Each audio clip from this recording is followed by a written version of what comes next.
Underground Strength Nation in the house, what's going on? Zach Evanesh here, undergroundstrength.tv, and a hot, tough day here at Underground Strength Gym, and that's the way we like it.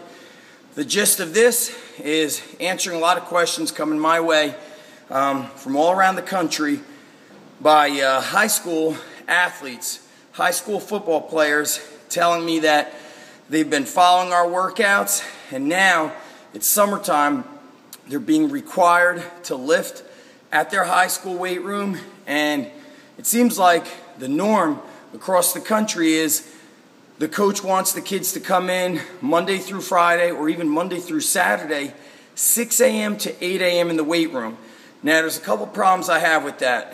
Nobody needs to be in a weight room 6 days a week for 2 hours unless they are rising Olympic weightlifters who understand how to program their training and how to work optimally, and also have proper nutrition and have proper sleep and basically have their entire day organized around training. The problem with these coaches, these football coaches, what bothers me is it's an ego thing. They're trying to control everything these kids do. The problem is these kids are going to bed late, so they're getting a shitty night of sleep. It's very likely a high school kid is going to sleep around midnight.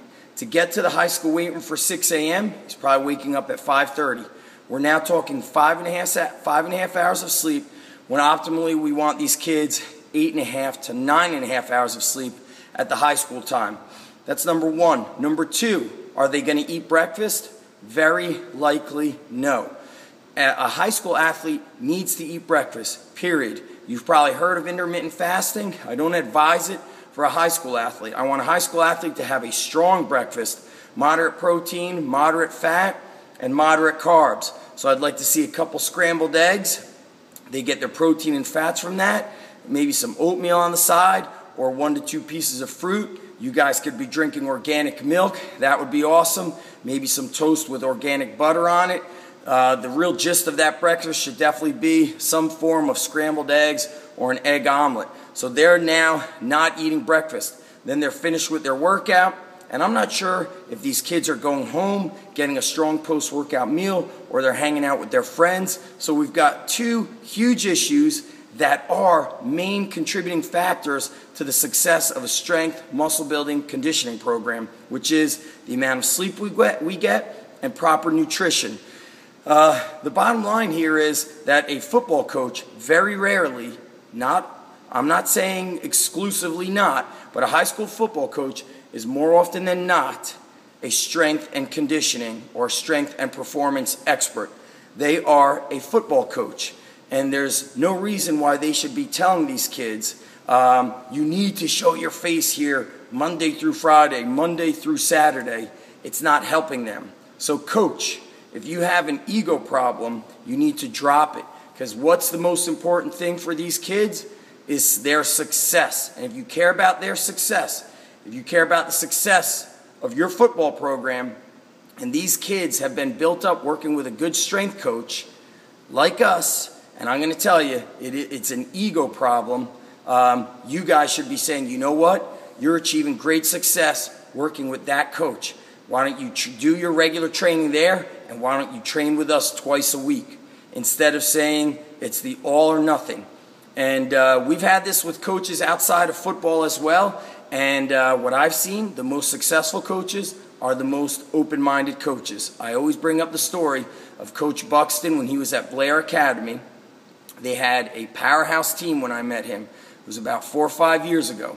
I don't recall when was the last time they lost. And when him and I connected, and I went up to Blair, I spent 6, 7, 8 hours there. We spoke about training. I showed him training methods. We blended those training methods in with his mindset, with his philosophy, and around their training, because they were already experiencing success. They were national champs. I'm always confused by a football program that has a losing record, not even a 500 record, and they don't want to allow these kids to leave their weight room. Nobody can train hard for 2 hours, period. A high school kid could get in 2, 3, maybe four solid workouts, and those workouts effectively could be in and out in 45 minutes. So this 2 hours, 5 to 6 days a week is bull crap.